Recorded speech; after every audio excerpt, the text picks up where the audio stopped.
दोस्तों, यदि आप बिहार बोर्ड अथवा अन्य कॉम्पिटिशन्स की तैयारी कर रहे हैं तो ये वीडियो आपके लिए है। आइए वीडियो शुरू करते हैं। प्रश्न नंबर 1। वह कौन सा भौतिक कारक है जो वस्तुओं को दृश्यमान बनाता है?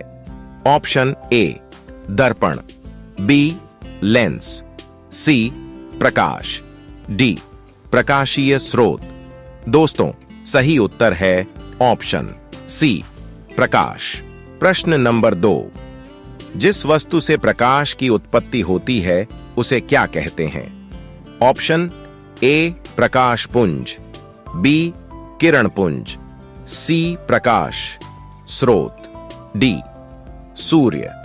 हमारा सही उत्तर है ऑप्शन सी प्रकाश स्रोत। प्रश्न नंबर 3। प्रकाश एक रूप है? ए ऊष्मा का, बी विद्युत का, सी ऊर्जा का, डी शक्ति का। दोस्तों, हमारा सही उत्तर है ऑप्शन सी ऊर्जा का। प्रश्न नंबर 4। प्रकाश उत्सर्जित करने की क्षमता के आधार पर वस्तुओं को कितने वर्गों में बांटा जाता है? ए 2, बी 3, सी 4, डी अनेक। सही उत्तर है ऑप्शन बी 3 वर्गों में। प्रश्न नंबर 5। इनमें से कौन अप्रदीप्त पिंड है?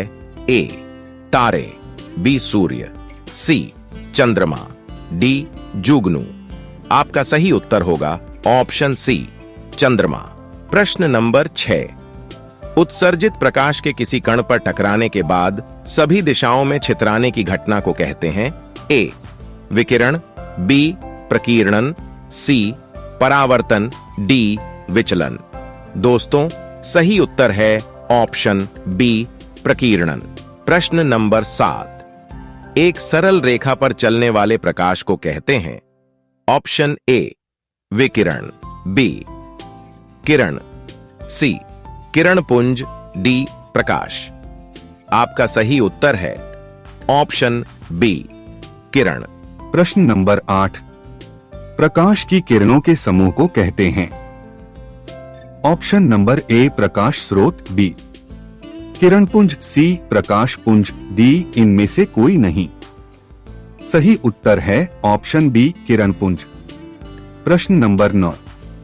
किरण पुंज प्रायः कितने प्रकार के होते हैं? ऑप्शन 1, 2, बी 3, सी 4, डी 5। सही उत्तर है ऑप्शन बी 3 प्रकार के, समांतर, अभिसारी और अपसारी। प्रश्न नंबर 10। जब किरणें अपने स्रोत से निकलकर फैलती चली जाती हैं तो क्या कहलाती हैं? ऑप्शन नंबर ए अपसारी, बी अभिसारी, सी समांतर, डी इनमें से कोई नहीं। सही उत्तर है ए अपसारी। प्रश्न नंबर 11। अभिसारी किरण पुंज वह है जिसमें किरणें स्रोत से निकलकर ए डॉट एक बिंदु पर सिमटती है, बी समांतर रह जाती है, सी फैलती जाती है, डी ये सभी। आपका सही उत्तर है ए एक बिंदु पर सिमट जाती हैं। प्रश्न नंबर 12। प्रकाश को अपने भीतर से गुजरने देने की क्षमता के आधार पर पदार्थ कितने प्रकार के होते हैं? ए 2, बी 3, सी 4, डी 5। सही उत्तर है ऑप्शन बी 3। 13 निम्न में कौन पारभासी पदार्थ नहीं है?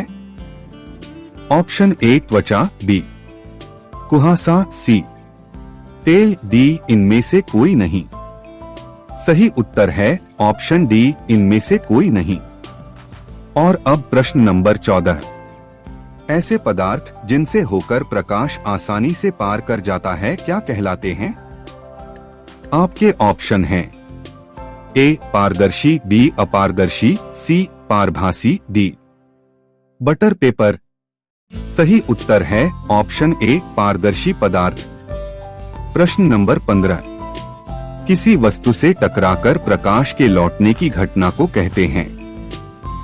ऑप्शन ए प्रकाश का प्रकीर्णन, बी प्रकाश का विकिरण, सी प्रकाश का परावर्तन, डी प्रकाश का अपवर्तन। सही उत्तर है ऑप्शन सी, प्रकाश का परावर्तन। प्रश्न नंबर 16। किसी वस्तु में दर्पण होने के लिए कौन सा गुण होना अनिवार्य है? ऑप्शन है ए चिकनी, बी अपारदर्शी, सी चमकदार, डी ये सभी। आपका सही उत्तर है ऑप्शन डी, ये सभी। प्रश्न नंबर 17। आपतित किरण वह है जो। आपके ऑप्शन हैं ए प्रकाश स्रोत से दर्पण तक आए, बी दर्पण से प्रकाश स्रोत तक आए, सी दर्पण से परावर्तित हो, डी ये सभी। सही उत्तर है ऑप्शन ए, प्रकाश स्रोत से दर्पण तक आने वाली। प्रश्न नंबर 18। आपतित किरण दर्पण के जिस बिंदु पर टकराती है उसे क्या कहते हैं? आपके ऑप्शंस हैं ए अभिलंब, बी ध्रुव, सी आपतन बिंदु, डी आपतन स्तंभ। सही उत्तर है ऑप्शन सी, आपतन बिंदु। आपका अगला प्रश्न, दर्पण से परावर्तन के बाद लौटने वाली किरण को क्या कहते हैं? ऑप्शंस हैं ए आपतित किरण, बी अपवर्तित किरण, सी परावर्तित किरण, डी विकिरत किरण। आपका सही उत्तर है ऑप्शन सी, परावर्तित किरण। और इस क्विज का अंतिम प्रश्न, अभिलंब वास्तव में एक लंब होता है जो डाला जाता है ए दर्पण के ध्रुव पर, बी प्रकाशीय स्रोत पर, सी आपतन बिंदु पर, डी किसी भी बिंदु पर। सही उत्तर है ऑप्शन सी, आपतन बिंदु पर।